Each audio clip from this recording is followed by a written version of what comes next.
Welcome back again in C sharp session. Previous sessions तक हमने .NET C sharp से related different चीज़ों को डिस्कस किया, जिसके अंदर हमने कास्टिंग के कॉन्सेप्ट को देखा था। और इस वक्त हम जंप स्टेटमेंट की तरफ मूव कर रहे हैं। जिस तरह से डिफरेंट प्रोग्रामिंग लैंग्वेज के अंदर जंप स्टेटमेंट होते हैं, बिल्कुल इसी तरह से सी शार्प के अंदर भी जंप स्टेटमेंट मौजूद हैं। एज अ नेम सजेस्ट कि जंप स्टेटमेंट के ज़रिए से आप किसी एक ख़ास पोजीशन से किसी दूसरे ख़ास पोजीशन पर मूव करना चाहते हैं। ठीक है, तो इस रिस्पेक्ट से 5 जंप स्टेटमेंट है जो सी शार्प हमें प्रोवाइड करता है: break, continue, go to, return and throw. तो इस सेशन पर हम इन 3 को डिस्कस करेंगे, ऑल्दो हम सिर्फ ब्रीफली इनके हवाले से जानेंगे ये दोनों क्या चीज़ है। लेकिन जैसे अपकमिंग सेशन के अंदर जब हम ऑब्जेक्ट ओरिएंटेड प्रोग्रामिंग के कॉन्सेप्ट पे आएंगे तो ये दोनों कीवर्ड हम वहाँ पर डिस्कस करेंगे इनका अपकमिंग सेशन, और हमें ये बात समझ में आ जाएगी कि रिटर्न और थ्रो किस तरह से काम करता है in respect to the jump statement. Okay, तो फर्स्ट से स्टार्ट करते हैं ब्रेक। ब्रेक जैसे जंप स्टेटमेंट जो है लूप के अंदर इस्तेमाल किया जाता है, और लूप की वैल्यूज़ को यानी उसकी आइट्रेशन को ब्रेक करने के लिए, यानी कहीं पर आप लूप की आइट्रेशन को रोकना चाह रहे होते हैं तो उसके लिए आप ब्रेक स्टेटमेंट का इस्तेमाल करते हैं। लेट्स सी, हम देखते हैं कि ये किस तरह से मुमकिन है। तो सबसे पहले मैंने एक सिंपल सा फॉर लूप बनाया, और इस फॉर लूप की वैल्यू को मैं 0 to 9 टाइम प्रिंट करवा रहा हूँ। तो सिर्फ और सिर्फ मैं आई की वैल्यू प्रिंट करवाना चाह रहा हूँ, इज़ लाइक दिस। तो ये करने के बाद कंट्रोल F5, आप देख रहे हो 0 to 9 तक की तमाम वैल्यू डिस्प्ले हो गई फॉर लूप से। अब मैं यहाँ पर आने के बाद इफ़ स्टेटमेंट पे, ठीक है, जूम करके मैं दिखाता हूँ। तो लूप के अंदर मौजूद हूँ और यहाँ पर एक कंडीशन की बिहाफ पर ब्रेक कराऊंगा। तो मैंने कहा कि अगर आई की वैल्यू 5 होती है तो तुम क्या करो, इस लूप को ब्रेक कर दो। यानी जब मैं इफ़ के अंदर मौजूद हूँ तो इसका मतलब है इफ़ खुद फॉर के अंदर मौजूद है तो इसका इफेक्ट किस पे आएगा, फॉर पर आ जाएगा। लिहाजा 0 आइट्रेशन 1 2 3 4 तक की ये वैल्यू प्रिंट होती है। जैसे ही 4 के बाद इसकी वैल्यू 5 होती है, प्रिंट होने के बाद उसे ये कंडीशन या स्टेटमेंट मिलती है, तो फ़ौरन से उसका कर्सर रीडर जो है वो इस बॉडी के बाहर आ जाएगा, यानी वो इस लूप को क्या कर देगा, टर्मिनेट कर देगा। लेट्स सी, तो जूम आउट करता हूँ, कंट्रोल F5 करते हैं, और आप देख रहे हो कि 0 1 2 3 4 5, क्योंकि 5 की वैल्यू पहले ऊपर लिखी हुई है, लिहाजा 5 पहले डिस्प्ले होगा। उसके बाद इसकी कंडीशन यहाँ ट्रू होती है और लूप ब्रेक होकर हमारा क्या होता है, इस लूप से बाहर आ जाता है।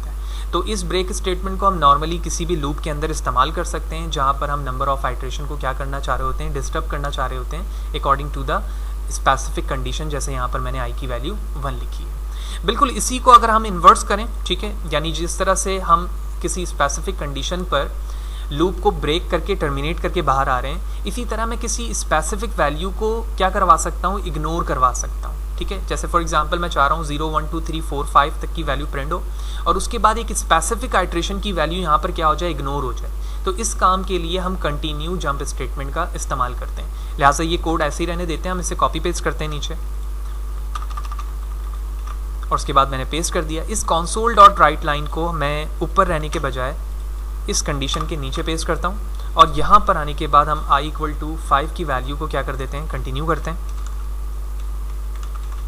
और यहाँ से हम इस चीज़ को समझेंगे। तो सबसे पहले तो मैं कमेंट को यहाँ तक बढ़ा देता हूँ और हम यहाँ पर समझते हैं कि एक्चुअली हो क्या रहा है। तो सबसे पहले मैंने आइट्रेशन की वैल्यू 0 से 9 तक की चलाई हुई है, और हर आइट्रेशन के अंदर ये वैल्यू प्रिंट होती जा रही है। लेकिन जैसे इसकी आई की वैल्यू 5 होती है तो आप देख रहे हो कि 5 की वैल्यू ने इसको क्या किया हुआ, कंटिन्यू कराया हुआ है, यानी इस जगह से इसने 5 की वैल्यू को इग्नोर करवाया हुआ है। ठीक है, बाकी 5 इग्नोर होगा, लेकिन उसके बाद जितनी भी आइट्रेशन है 6 7 8 9 वो तमाम वैल्यूज़ चलती रहेंगी। तो कंट्रोल F5 करता हूँ, तो आप यहाँ देख रहे हो कि आइट्रेशन की वैल्यू 0 पर console.write लाइन के जरिए से वैल्यू प्रिंट हुई 1 2 3 4, लेकिन जैसे ही 5 वैल्यू हुई कंटिन्यू की जंप स्टेटमेंट की वजह से वो इस लाइन पर आने के बजाय दोबारा इसको कहाँ लेकर चला गया, ऊपर लेकर चला गया, और 5 के बाद उसकी वैल्यू खुद ब खुद क्या हो गई, आइट्रेट करने के बाद 6 हो गई।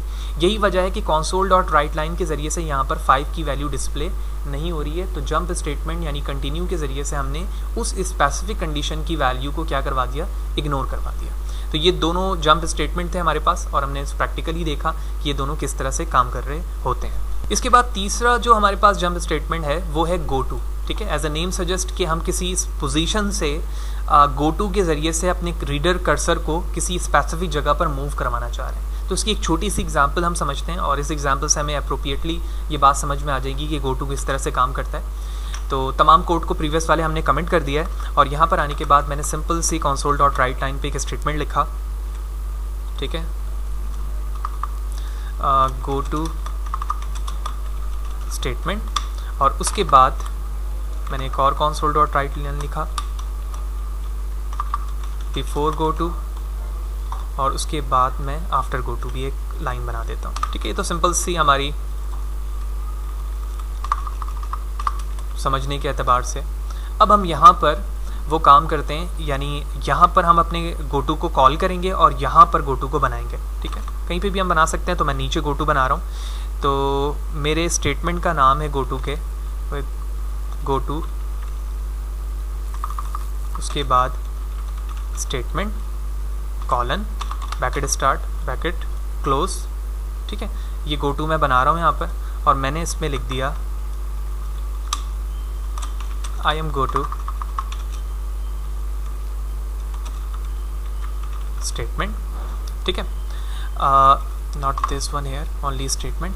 अब ये जो मैंने यहाँ पर स्टेटमेंट बनाया है, एक्चुअली ये गोटू स्टेटमेंट को कॉल करने का तरीका है, यानी आप स्टेटमेंट इस तरह से लिखते हैं, ये मेरे गोटू का नाम है। ठीक है ना, अब मैं इसे कॉल करना चाहता हूँ, ये स्पेसिफिक एक कोड चंक है, इस चंक को मैं कॉल करना चाहता हूँ इस जगह पर। ठीक है ना, यानी यहाँ पर कॉल करना चाह रहा हूँ, तो इसके लिए मैं लिखूँगा गोटू और उसके बाद जो हमारे गोटू का नाम रखा गया है मैंने इसे कॉपी किया, पेस्ट किया और यहाँ पर टर्मिनेट कर दिया। अब एक्चुअली होगा क्या, आप देख रहे हो सबसे पहले एग्जीक्यूशन होगी तो ये वाली लाइन लिखी हुई आएगी, इसके बाद होना ये चाहिए था कि बिफोर गोटू और आफ्टर गोटू आना चाहिए, लेकिन इन दोनों लाइनों से पहले ये वाली लाइन लिखी हुई आएगी, देन उसके बाद ये वाली लाइन और ये वाली लाइन आएगी। क्यों? क्योंकि मैंने सेकंड लाइन ऑफ कोड पे क्या किया हुआ है, इस स्टेटमेंट के चंक को यहाँ पर कॉल किया हुआ है by using gotu statement. Let's see, control F5। तो आप देख रहे हो सबसे पहले गोटू स्टेटमेंट फर्स्ट वाली लाइन लिखी हुई आई, उसके बाद ये दोनों लाइन पर नहीं आया हम। इसकी वजह क्या थी कि ये गोटू स्टेटमेंट जंप करके यहाँ पर लेकर आ गया इसे, और जब यहाँ पर लेकर आ गया तो कर्सर हमारा दोबारा इस जगह पर नहीं जा सकता, क्योंकि हम इस वक्त प्रोसीजर बेस्ड काम कर रहे हैं। तो जो टॉप पर लाइन होगी उसके बाद ये ऑनवर्ड नीचे की तरफ आता है, तो जब कर्सर हमारा यहाँ आ गया तो हम ऑनवर्ड नीचे जाते रहेंगे एज लाइक दिस, तो हम दोबारा इसे रीड नहीं कर सकते। तो यही वजह है कि मैंने ये दो लाइन डमी तौर पे यहाँ पे लिखी थी, ताकि ये बात हमें समझ में आ जाए कि गो टू स्टेटमेंट के ज़रिए से हम फ्रिक्वेंटली वहाँ पर मूव करते हैं जहाँ पर हमें अपने कर्सर को मूव करवाना होता है, और जहाँ पर भी चाहे हम अपने स्टेटमेंट को लिख कर कॉल कर सकते हैं। जैसे मैंने यहाँ पर चंक लिखा है और उसे कॉल करने के लिए यहाँ पर गो टू लिखने के बाद उसका नाम लिखा है।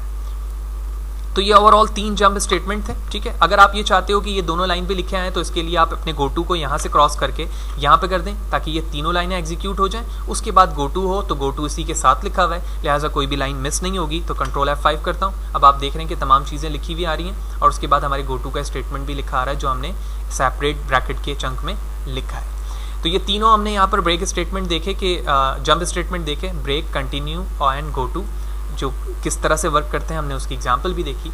इसके बाद जैसे मैंने पहले जिक्र किया था कि रिटर्न और थ्रो जो है हम अपकमिंग सेशन पे देखेंगे, लेकिन अगर ब्रीफली बताऊं तो रिटर्न कीवर्ड हम नॉर्मली मेथड्स या फंक्शन में इस्तेमाल करते हैं, जबकि थ्रो की अगर बात करें तो एक्सेप्शन हैंडलिंग जब आप आगे जाके पढ़ेंगे तो वहाँ पर हमें थ्रो का कॉन्सेप्ट भी समझ में आएगा कि एक्चुअली थ्रो किस तरह से काम करता है।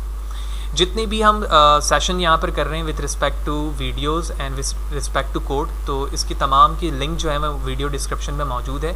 आप मेरे ब्लॉग पर जाकर कोड कॉपी पेस्ट कर सकते हैं, और इसी तरह YouTube channel Fahad Hussain free computer education पे जाकर भी आप वहाँ से वीडियोस फ्रीली डाउनलोड या फिर वॉच कर सकते हैं। Thank you very much.